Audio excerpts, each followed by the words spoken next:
US state department نے Tuesday کے دن جو ہے امپلیمنٹ کر دی ہے یہ کال. ڈونلڈ ٹرمپ نے لاسٹ ایئر یہ پہلی دفعہ آئیڈیا پریزنٹ کیا تھا باقی امریکن ایڈمنسٹریشن کو کہ جو یمنی ایران الائنڈ ہوتی ریبلز کا گروپ ہے اس کو ڈیزگنیٹ کر دینا چاہیے ایز اے ٹیررسٹ.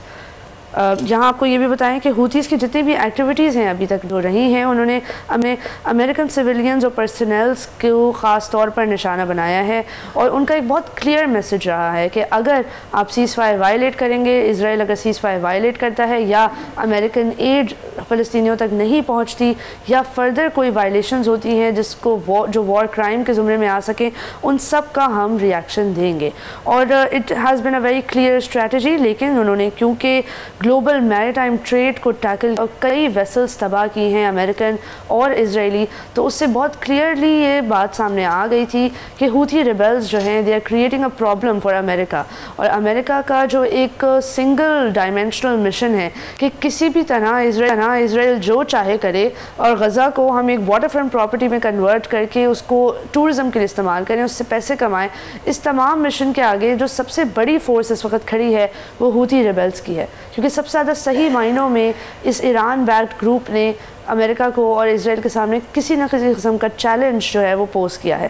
یہاں آپ کو یہ بھی بتائیں ناظرین کہ بیسکلی جنوری میں ڈونلڈ ٹرمپ نے ان کو جو ہے وہ ری ڈیزگنیٹ کیا تھا، لیکن اس وقت جو اکنامک کنڈیشنز تھی وہ بہت زیادہ ہارش تھیں اور وہ ری ڈیزگنیشن اس وقت تک کمپلیٹ نہیں ہو سکی تھی. اب یہ ری ڈیزگنیشن کمپلیٹ ہو گئی ہے. 2021 میں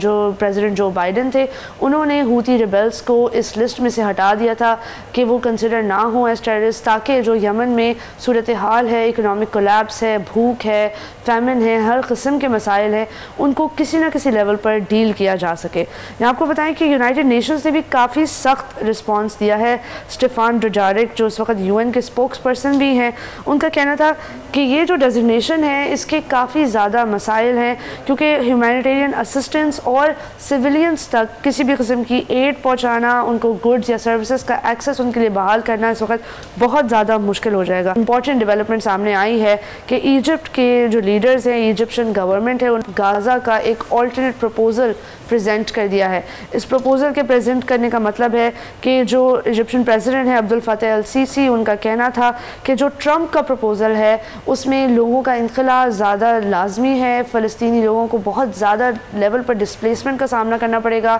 اور اس سے جو مسائل رائز ہوتے ہیں بھوک کے، گڈز اینڈ سروسز کی ایکسیسیبلٹی کے، وہ سب بھی ان کو نمٹنے پڑیں گے. لیکن ایجپشن پروپوزل میں نہ تو کوئی بھی فلسطینی ڈسپلیس ہوگا اور $53 بلین کے اندر انہوں نے غزہ کی تمام ریکنسٹرکشن کا پلان جو ہے وہ بنا لیا ہے. اور اسی ایجپٹ کے اندر ہی ایک سمٹ میں یہ اس پروپوزل کو تمام عرب نیشنز نے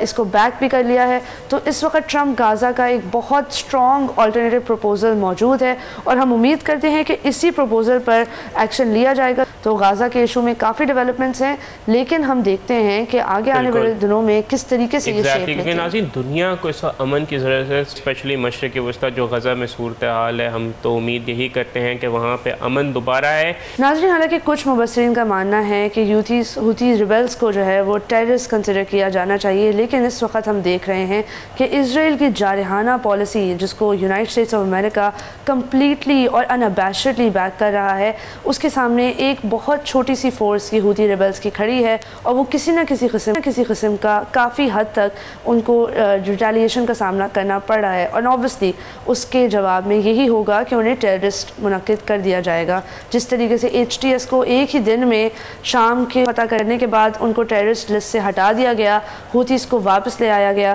تو یہ ایک تمام نیٹ ورک کا حصہ ہے جس میں United States of America decide کرتا ہے کہ کون ٹیررسٹ ہے کون نہیں ہے. سبسکرائب کریں اور بیل دبائیں تاکہ کوئی خبر رہ نہ جائے.